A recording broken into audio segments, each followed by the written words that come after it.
Hello bachcho, let's see this question. The question says, consider the following first order competing reactions, X giving A plus B and Y giving C plus D. If 50% of the reaction of X was completed when 96% of the reaction of Y was completed, the ratio of their rate constants K2 by K1 is option A 4.06, B 0.215, C 1.5 and D 4.65. इस question में देखो हमें क्या दिया हुआ है। हमारे पास यहाँ पे दो रिएक्शन हो रही है, ठीक है।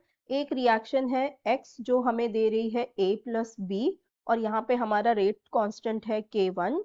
ये हमारी पहली रिएक्शन है। फिर हमारे पास दूसरी रिएक्शन दी हुई है that Y is giving C plus D। यहाँ पे हमारे पास है K2, ठीक है। ये हमारे पास दो रिएक्शन है।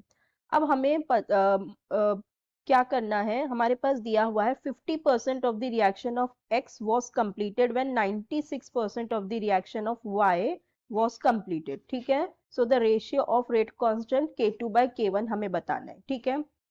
अब देखो यहाँ पे हम क्या करेंगे, इसका रेट निकालने के लिए, रेट कांस्टेंट निकालने के लिए हम कौन सा फॉर्मूला यूज करेंगे।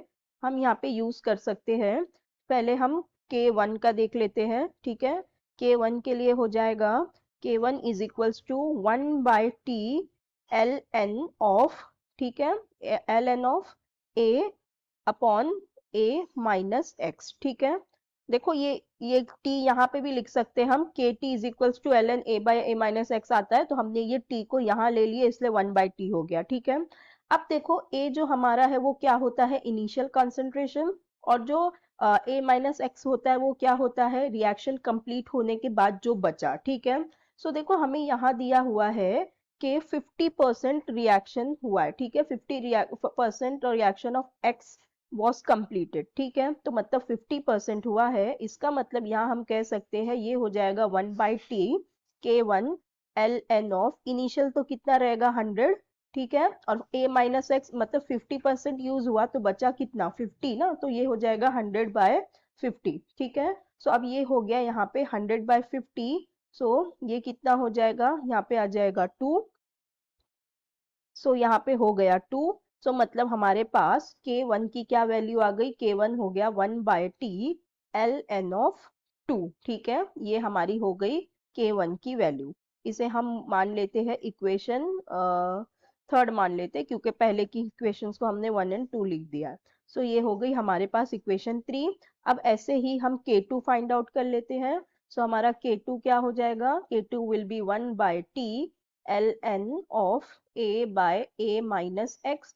अभी इस केस में हमारा 1/T ln a तो 100 ही रहेगा क्योंकि इनिशियल है, ठीक है।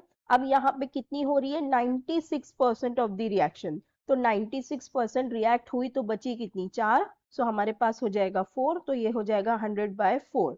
सो अब यहाँ से हमारे पास K2 की वैल्यू आ जाएगी 1/T ln ऑफ, ये कितना हो जाएगा 4 2 फिर यहाँ पे 5, ठीक है, तो ये हो जाएगा 25। सो यहाँ पे आ जाएगा हमारे पास ln 25। ये हो गई हमारी इक्वेशन 4।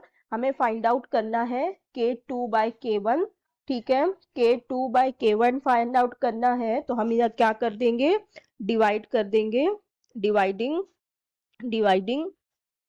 4/3, ठीक है। फिर डिवाइडिंग 4/3 कर देते हैं। सो ये हमारे पास क्या हो जाएगा, K2/K1 इज इक्वल्स टू, अब देखो यहाँ पे K2 हमारे पास क्या है 1/T इंटू ln ऑफ 25 है, और हमारे पास K1 क्या है 1/T इंटू ln ऑफ 2, ठीक है। अब देखो यहाँ से T से T कैंसिल हो जाएगा, सो हमारे पास क्या बचेगा, ln 25/ln 2 बचेगा, ठीक है। सो ln 25 और ln 2 की हम वैल्यू लिख देंगे तो हमारे पास यहाँ पे आ जाएगा 4.65, ठीक है।